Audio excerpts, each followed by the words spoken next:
Merci Madame la Présidente. Bonjour mes chers amis. Alors, à mon tour de remercier les organisateurs et surtout mon ami Abdullah Mraoui qui est en train de vivre actuellement une nouvelle vie professionnelle et je lui souhaite beaucoup de bonheur dans sa vie familiale et professionnelle, sincèrement. Alors, c'est un sujet qui est très intéressant. D'abord par celui qui organise, qui a des filiations familiales avec les cardiologues, et parce qu'on a toujours l'impression que les anti-inflammatoires non stéroïdiens étaient en fait notre domaine d'expertise en tant que rhumatologue. Mais apparemment, on s'est détourné un peu de la rhumatologie classique avec maintenant l'industrie pharmaceutique qui tient un peu les rênes des contenus scientifiques des congrès. Et à titre d'exemple, sans avoir à taquiner personne, j'ai l'impression actuellement que c'est le rhumatisme psoriasique qui doit nous intéresser en premier plan et pas ce qu'on fait d'habitude comme la prescription au jour le jour des anti-inflammatoires non stéroïdiens. Il y a un deuxième problème qui concerne un peu les rhumatologues qui ont des difficultés à communiquer avec les cardiologues, qui ont une certaine sorte d'ascendant sur notre pauvre discipline, où ils mettent des interdits un peu partout. Et vous allez voir tout à l'heure avec la conférence de Madame le professeur Melim El-Ghazi, qui concerne les gestes en rhumatologie chez les patients qui se sont au traitement anticoagulant. Donc j'ai l'impression que c'était l'occasion de faire une sorte de mise à jour sur ce qui est nouveau dans la prescription des anti-inflammatoires non stéroïdiens, surtout chez les patients âgés, ce qu'on a l'habitude de voir dans nos cabinets, qui ont des problèmes cardiaques et chez qui se discute est-ce que je peux mettre un anti-inflammatoire non stéroïdien ou pas. Alors, ça vous le savez que c'est parmi les classes médicamenteuses qui est la plus prescrite au monde. 20% des malades qui ont plus de 65 ans en prennent au moins une fois par an, 6% de la population qui en consomme régulièrement et à peu près 1% de la population mondiale qui prend un anti-inflammatoire non stéroïdien tous les jours. Donc, vous êtes tout à fait au courant avec le développement de cette nouvelle classe thérapeutique qui était les anti-COX-2. Avec le lancement au Maroc, c'est presque simultanément du Vioxx et du Celebrex, et surtout le retrait fracassant du Vioxx en 2000, à cause en fait de ces deux études qui ont montré une toxicité cardiovasculaire avec l'étude Vigor et l'étude Approve qui ont été testées avec la prescription du Vioxx pour des périodes un peu prolongées, quand même chez des sujets âgés, et qui a montré quand même une augmentation du risque cardiovasculaire. Et à cause de ce retrait, ben, les agences, que ce soit l'Agence européenne des médicaments ou bien la FDA, avaient émis une mention vraiment sévère que quoi les anti-COX-2 sont contre-indiqués chez les patients qui ont des maladies cardiovasculaires, en l'occurrence des cardiopathies ischémiques. Et puis la prescription doit être faite par le médecin en évaluant tout le temps ce bénéfice-risque, que ce soit digestif ou même cardiovasculaire. Alors maintenant, qu'en est-il de la toxicité cardiovasculaire des anti-inflammatoires non stéroïdiens? Il y a un certain nombre de questions qui subsistent auxquelles je vais tenter de répondre. Ben, la première, déjà, le risque cardiovasculaire, est-ce qu'il est inhérent juste pour les anti-COX-2, parce qu'il y a actuellement une certaine phobie qui s'est installée aussi bien chez les rhumatologues que chez les médecins généralistes qui ne veulent plus entendre parler de la prescription des anti-COX-2, surtout chez un malade qui a un problème cardiaque, quelle que soit sa nature. La deuxième question, qu'en est-il des anti-inflammatoires non stéroïdiens non sélectifs, les classiques? Et puis ce risque, est-ce qu'il varie en fonction de la dose du médicament et en fonction de la durée de la prescription de l'anti-inflammatoire? Est-ce qu'il y a un impact d'avoir une maladie cardiovasculaire chez les patients qui ont ce genre de terrain? Et puis, je vais conclure par une sorte comment est-ce qu'on peut prescrire les anti-inflammatoires non stéroïdiens, en l'occurrence chez les patients qui sont à risque cardiovasculaire. Alors déjà, connaissons-nous bien comment il faut prescrire les anti-inflammatoires non stéroïdiens? Il y a une enquête marocaine, je crois, qui vient d'être terminée sur la prescription des anti-inflammatoires non stéroïdiens, faite par une équipe de Rabat, je pense.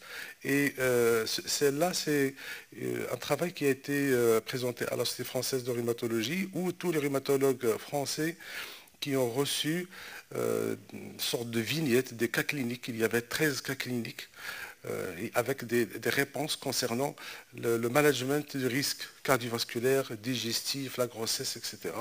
Et donc vous voyez ici la note globale qu'ont reçue les rhumatologues. C'est à peu près 6 sur 10, donc elle avait des connaissances assez passables concernant la prescription des anti-inflammatoires non stéroïdiens, sachant qu'il y avait quand même les 2/3 qui avaient plus de 20 ans d'expérience en rhumatologie. Et parmi les choses qui attirent en fait l'attention, c'est qu'on voit ici que concernant les connaissances vis-à-vis de la tolérance cardiovasculaire, il y avait une note en moyenne de 6,6 sur 10 comme note à l'examen. Et puis, on voit bien ici que, par exemple, 71% des rhumatologues français, quand même, ils ont préconisé soit des anticoxydeux, soit le diclofénac, malgré un antécédent récent d'accident ischémique transitoire. Ou bien, il y avait juste moins du tiers des médecins qui avaient connaissance que l'hétérocoxib était contre-indiqué chez les patients qui ont une hypertension artérielle déséquilibrée. Donc en fait, on est en train d'oublier un peu notre rhumatologie classique qui est beaucoup plus importante qu'autre chose peut-être. Et puis on voit bien que celles qui avaient les moins bonnes notes, en fait, c'était ceux qui avaient le plus d'expérience, qui avaient plus de 20 ans d'expérience. On voit ici la note des plus âgés contre les plus novices. Alors, comment est-ce qu'on peut répondre à la question de l'imputabilité du risque de la prescription d'un anti-inflammatoire non stéroïdien et le risque cardiovasculaire? C'est une question qui est particulièrement difficile parce que d'une part, la survenue certes dramatique d'un accident, d'un événement cardiovasculaire, souvent qui peut être létal, un infarctus du myocarde, ça peut être létal, le risque absolu est rare. C'est un phénomène qui est rare. Et donc, quand on veut le mettre en évidence, on est obligé, de point de vue méthodologique, de recruter un certain nombre de patients, souvent des milliers dans la cohorte, pour avoir une puissance statistique. Alors, le deuxième écueil, c'est que souvent les malades qui développent, qui sont sous anti-inflammatoires non stéroïdiens sont des sujets âgés. Donc ils ont déjà des problèmes cardiovasculaires et donc la survenue d'un événement cardiovasculaire chez ces patients va poser le problème de causalité et d'imputabilité. Est-ce que c'est l'anti-inflammatoire non stéroïdien qui était à l'origine ou bien c'était juste un phénomène aléatoire comme cette histoire un peu anecdotique d'un patient aux États-Unis qui a fait son infarctus du myocarde le lendemain de la prise du premier comprimé du Vioxx. Donc c'était très médiatisé et donc pour répondre de manière EBM, il faut un essai des essais cliniques de bonne qualité avec une analyse précise et sans biais, mais malheureusement dans la littérature il existe peu d'essais contrôlés comparant le risque cardiovasculaire sur une longue période de prescription, comme on le fait chez des patients qui ont des terrains cardiovasculaires, sauf récemment, on a quelques datas qui sont intéressantes à savoir. Et puis les données ne permettent pas de connaître le risque absolu pour chaque molécule parce que tout simplement, on a maintenant une centaine d'anti-inflammatoires non stéroïdiens et c'est très difficile d'aller vérifier ça pour chaque molécule.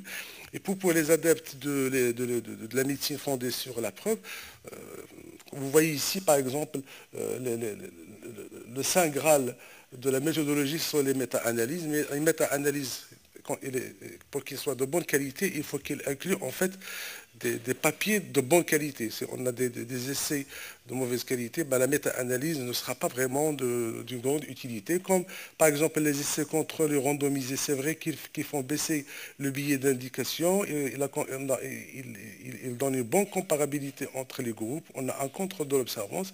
Malheureusement, c'est mené dans des conditions un peu particulières, ça ne correspond pas souvent à la vraie vie, souvent il y a un conflit d'intérêts parce que c'est sponsorisé par les boîtes pharmaceutiques. Et puis pour les études observationnelles, c'est là où je vais vous montrer la plupart des études concernant les anti-inflammatoires non stéroïdiens et événements cardiovasculaires. Il y a de grands effectifs sur de longues durée de prescription, ça correspond à la vraie vie, mais c'est un fourre-tout. Il y a des malades sous anti-inflammatoires non stéroïdiens, d'autres sous des malades qui sont de prescription en OTC, à des doses différentes, avec des risques cardiovasculaires différents, à des âges différents, à des événements cardiovasculaires différents. Donc c'est vraiment très difficile. Le schéma de base, vous le connaissez. C'est-à-dire qu'à partir de l'acide arachidonique, nous avons cette cyclooxygénase qui est à l'origine de la synthèse des prostaglandines. Alors les prostaglandines, ils ont un rôle qui est très important dans l'homéostasie humaine. Il y a deux COX. De la COX-1 qui est constitutionnelle ubiquitaire, qui assure l'homéostasie et l'agrégation plaquettaire, et puis vous avez la COX-2 inductible par les phénomènes inflammatoires. Et puis ce qu'il faut retenir en matière de problèmes cardiovasculaires, c'est qu'en fait il y a une sorte d'équilibre entre la cyclooxygénase 1 qui, via le thromboxane A2, permet, en fait, c'est un élément, c'est un facteur pro-agrégant au niveau des plaquettes et qui assure une sorte de vasoconstriction au niveau de l'endothélium vasculaire sur les muscles lisses, versus la COX-2 qui, elle, est un facteur anti-agrégant au niveau des plaquettes et qui donne une vasodilatation au niveau de l'endothélium.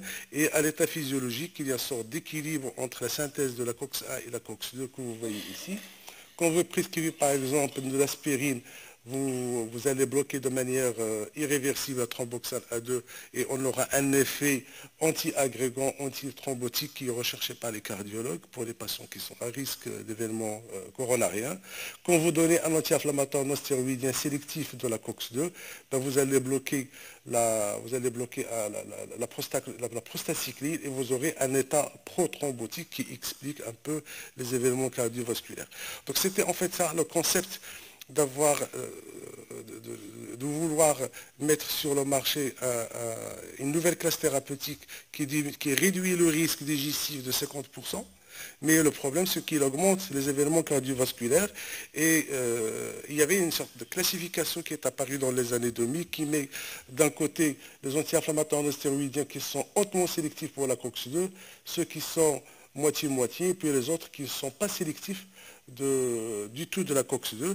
Et vous voyez sur le schéma, les anti-inflammatoires non stéroïdiens qui sont les plus sélectifs de la COX-2, vous voyez des petits croix rouges, en fait ce sont ceux qui ont été retirés du marché à cause de ces événements cardiovasculaires.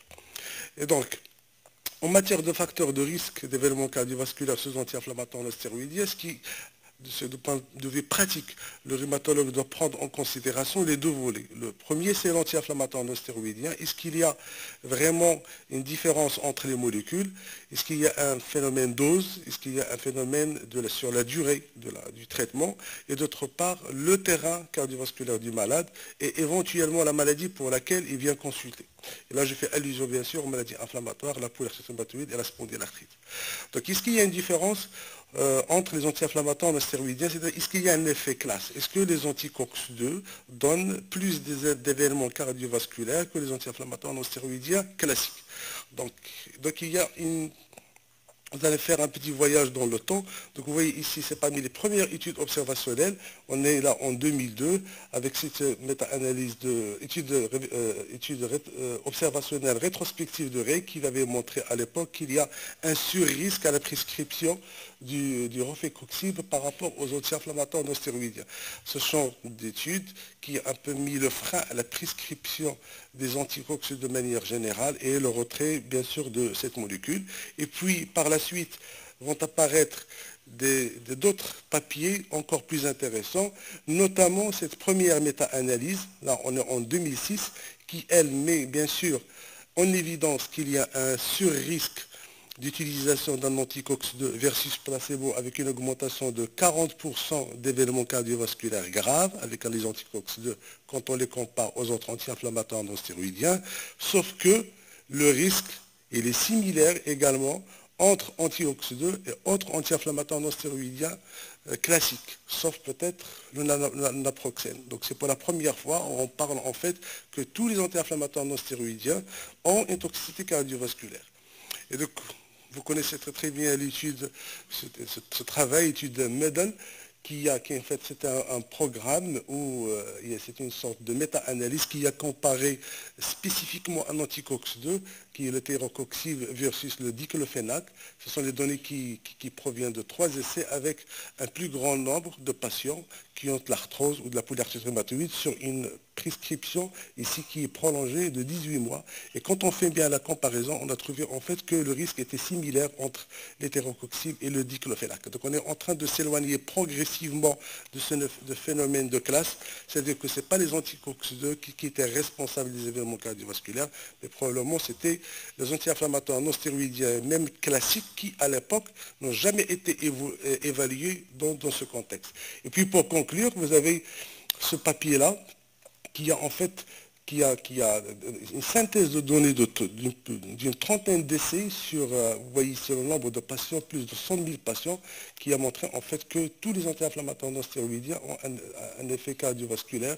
Vous voyez bien sûr le rofecoxib, elle est bien sûr la première place, mais en fait même l'ibuprofène, le diclofénac, sauf toujours le naproxène qui semble le moins nocif. Et la conclusion en fait de ces 4 études, ce n'est pas un effet de classe, c'est les événements cardiovasculaires intéressent en fait tous les anti-inflammatoires non stéroïdiens, peut-être avec une mention un peu spéciale pour les anticox-2.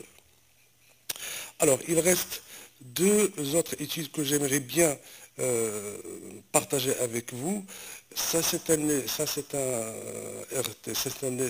l'étude précision qui a été faite par le laboratoire Pfizer sur la demande de la FDA et qui est très intéressante à connaître. Pourquoi? Parce que, de point de vue logistique, c'est un essai randomisé, mais quand même un essai randomisé avec plus de 24 000 patients. Donc c'est vraiment du costaud, c'est rare comme étude, comme essai randomisé, avec des patients qui correspondent à la vraie vie, ce qu'on voit en rhumatologie, c'est de l'arthrose, c'est de la polyarthrite rhumatoïde, et puis ce sont des patients qui sont à risque cardiovasculaire parce qu'il y a ici les fumeurs, les gens qui sont sous statine, il y a des gens qui sont hypertendus, il y avait les diabétiques. Donc il y a une randomisation entre le célecoxib, je tiens ici à mentionner à 200 mg par jour, naproxène et ibuprofène avec un suivi quand même de 20 mois. Et quand on voit un peu le résultat, que ce soit en ITT ou en pair protocole, en fait, il n'y a pas de différence. C'est un essai de non-infériorité, il n'y a pas de différence entre le célecoxib, l'ibuprofène et le naproxène. Et c'est grâce à ce papier que le célecoxib reste parmi les médicaments qu'on peut qui n'est pas vraiment très toxique par rapport aux autres anticox-2 ou aux autres anti-inflammatoires non stéroïdiens. Le deuxième papier qui fait polémique, c'est avec le diclofénac. Donc c'est la molécule qui est la plus prescrite au monde et n'a jamais été testée la toxicité cardiovasculaire. Il y avait quelques éléments signaux initiaux, mais avec cette étude d'Anwise qui a une méthodologie un peu particulière. Alors ils ont cherché les patients chez qui on va initier une première prescription d'un anti-inflammatoire non stéroïdien ou du paracétamol. Première prescription, et puis on surveille, c'est ce qui va se passer durant le mois qui suit la prescription des médicaments. Donc il y avait ici, vous voyez les 4 groupes, il y avait plus de 1 million de patients qui étaient sous diclofénac, les autres étaient soit sous ibuprofène ou naproxène. Il y avait un groupe qui recevait le paracétamol et puis il y avait un groupe témoin et le critère principal c'est de guetter la survenue du premier événement cardiovasculaire. Et puis quand on voit un peu les résultats, c'est à ce moment-là on voit bien que le diclofénac était associé à un risque incident élevé d'événements cardiovasculaires de plus de 50% par rapport aux autres anti-inflammatoires non stéroïdiens. Alors, vous avez un autre ratio de 1,29, et puis quand on voit un peu l'infarctus du myocarde, concernant l'infarctus du myocarde, nous avons un risque qui est élevé, le risque de 1,9. Et ce problème avec le diclofénac, il peut apparaître de manière tout à fait très précoce, et même pour des petites doses. Et ça c'est important parce que quand vous posez la question au cardiologue, est-ce que je peux prescrire un anti-inflammatoire non stéroïdien, mais j'ai un patient à haut risque cardiovasculaire, il vous dit, faites-le, mais ne dépassez pas les 5 à 7 jours. On peut le faire avec un anti-inflammatoire non stéroïdien, mais ne le faites pas avec le diclofenac parce que même à petite dose, il y a un risque qui est élevé. Alors, je tiens toujours à vous signaler que je n'ai aucun conflit d'intérêt dans cette présentation. Concernant la dose et concernant la durée de traitement, alors concernant la dose, nous avons maintenant quelques datas anciens qui comparaient concernant le célécoxib. À 200 mg, il n'y a pas de problème, mais lorsque vous commencez à dépasser la posologique, par exemple à 400 mg, chose qu'on fait parfois dans la douleur aiguë ou certains spondylarthritiques, il y a une augmentation quand même du risque cardiovasculaire. Et vous avez ici une méta-analyse qui a montré en fait qu'il y a quand même une corrélation entre la posologie et le risque cardiovasculaire. Plus vous augmentez les doses, plus vous augmentez le risque cardiovasculaire, d'où dans les recommandations médicales opposables, prescrire la durée la plus courte et la dose la plus petite. On voit ici un papier, une étude danoise. Donc vous avez plus de 80 000 patients qui ont eu un infarctus du myocarde. Donc ils ont déjà fait leurs complications cardiovasculaires, ils ont un infarctus du myocarde, mais ce sont des patients qui ont déjà reçu des anti-inflammatoires non stéroïdiens. Et quand on analyse les données, on observe que les patients qui ont déjà fait un infarctus du myocarde ont généralement reçu du diclofenac avant. Diclofenac avant, c'est là où vous avez le hasard ratio le plus important avec le diclofenac. Et ce risque déjà apparaît à zéro déjà à la première semaine et qui peut perdurer jusqu'à 3 mois dans cette analyse. Mais il n'y a pas d'augmentation de risque cardiovasculaire avec les molécules suivantes, l'ibuprofène, le célocoxib et le naproxène, même au-delà de 90 jours. Donc prescrire un anti-inflammatoire non stéroïdien chez un patient qui a déjà fait son infarctus du myocarde, il faut vraiment faire attention et de choisir peut-être la molécule la moins toxique, peut-être c'est le naproxène. Alors, dans la polyarthrite rhumatoïde, je ne vais pas m'étaler là-dessus parce que vous savez déjà que la polyarthrite rhumatoïde elle-même multipliée par 1,5 laisse tous les scores cardiovasculaires. Donc, la prescription d'un anti-inflammatoire non stéroïdien augmente le risque cardiovasculaire chez ces patients, sauf peut-être pour le célocoxib et le naproxène.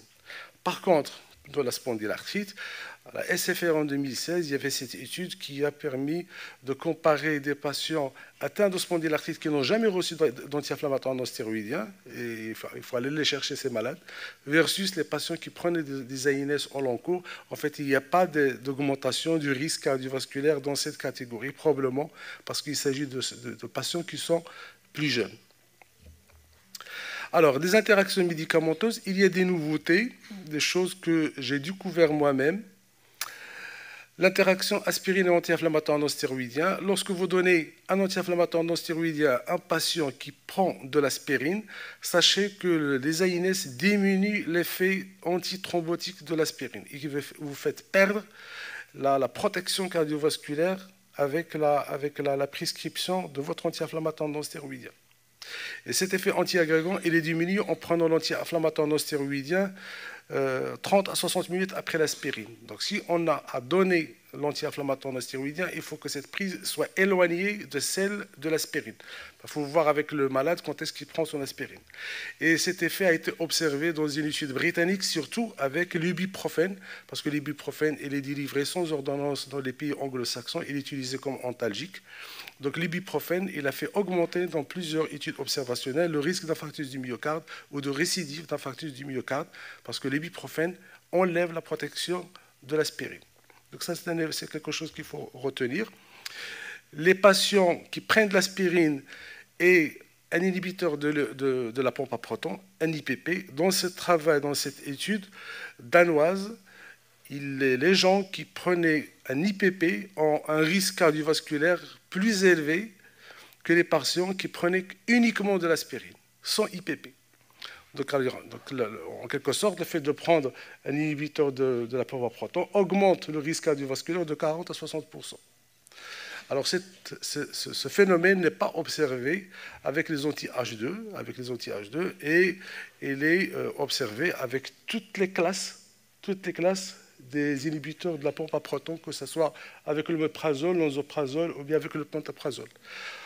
Donc, il faut réfléchir peut-être quand vous allez donner un anti-inflammatoire non stéroïdien chez quelqu'un qui a de l'aspirine, peut-être de réfléchir, est-ce qu'il faut maintenir son IPP ou passer un anti-H2. Alors, pour les interactions médicamenteuses, vous savez, pour les anticoagulants, les antivitamines K, c'est contre-indiqué hein, avec les anti-inflammatoires non stéroïdiens, mais qu'en est-il des nouveaux anticoagulants par voie orale, par exemple le Pradaxa, le Xarelto, qui sont commercialisés au Maroc? Ça n'a pas été évalué en termes de risque cardiovasculaire, mais ça augmente grosso modo de 50% le risque d'hémorragie digestive. Donc il faut éviter de prescrire un anti-inflammatoire non stéroïdien, quelle que soit la nature, avec ces médicaments. Donc j'espère que je suis dans les temps. Maintenant, je sais la conclusion. Comment il faut prescrire? Vous avez déjà les règles de bon usage de l'INSAM qui remontent maintenant à 2013, mais qui sont en cours de mise à jour et qui rappellent en fait que le rhumatologue, avant de prescrire un anti-inflammatoire, il faut évaluer. Il faut évaluer le patient sur le plan digestif, le plan cardiovasculaire, etc. Et il y a une mention qui est assez bien claire pour les problèmes cardiovasculaires, c'est que les coxib et le diclofénac sont contre-indiqués en cas de cardiopathie ischémique avérée, en cas d'artériopathie oblitérante des membres inférieurs qu'on a souvent tendance à oublier, les artériopathies oblitérantes des membres inférieurs, les antécédents d'accidents vasculaires cérébraux, y compris les AIT, les accidents ischémiques transitoires. L'hétérocoxib est contre-indiqué en cas d'hypertension artérielle qui n'est pas équilibrée, bien sûr, sous traitement. Donc ça, c'est déjà des choses qui sont connues depuis 2013. Et puis, vous avez ce petit logarithme en fonction du risque cardiovasculaire chez le patient qui est souvent associé au risque digestif. Cette manière de faire, alors déjà, un patient qui n'a pas de problème cardiovasculaire ni digestif, vous êtes libre de prescrire ce que vous voulez. Les patients qui ont un risque cardiovasculaire élevé, donc qui sont déjà sous aspirine, donc l'anti-inflammatoire non stéroïdien de choix est le naproxène. Donc nous avons maintenant au Maroc le naproxène, nous avons l'algixène, le naprosine, je crois, on ne le retrouve plus. Plus ou moins IPP en anti-H2, peut-être mieux un anti-H2, mais surtout pas de diclofénac ou d'anticox-2 lorsque vous avez un risque cardiovasculaire élevé. Alors pour les patients qui ont un risque gastro-intestinal élevé, sans problème cardiovasculaire, vous avez un anticox-2 ou bien un AINES préférentiel, plus ou moins un IPP. Mais lorsque vous avez les deux, vous avez déjà le patient sous aspirine. Là, vous ne pouvez pas mettre d'anti-inflammatoire non stéroïdien. Il faut chercher une autre modalité thérapeutique antidouleur, paracétamol, corticoïdes, morphine, les gestes locaux. C'est à vous de voir, de manager le patient. Mais surtout pas d'anti-inflammatoire non stéroïdien. Donc, ce qu'il faut retenir globalement, alors, les bons élèves, c'est le naproxène et le célécoxib. Il n'y a pas de majoration de risque cardiovasculaire. Le diclofénac, c'est là où on a le risque maximum. Le risque augmente avec la sélectivité vis-à-vis de la COX-2. L'ibuprofène, faites attention, lorsqu'on l'utilise comme antalgique, il annule l'effet de l'aspirine. L'hétérocoxib est associé à une grande fréquence d'hypertension artérielle. Donc, le risque varie en fonction du terrain, qu'il faut évaluer au cas par cas. Le risque existe même pour une prise récente, donc il faut faire attention. Des petites durées, ça peut augmenter le risque d'événements cardiovasculaires. Et puis, heureusement, le risque absolu demeure inconnu, mais il est très faible. Il est très faible. Si on fait une question-réponse dans la salle, est-ce que vous avez dans votre expérience des gens qui ont fait un infarctus du myocarde suite à la prise d'un AINES? Probablement, c'est quelque chose de vraiment très rare. Mais vous le voyez, vous avez des filiations avec les cardiologues. Je vous remercie pour votre attention. J'espère que j'ai répondu à vos questions.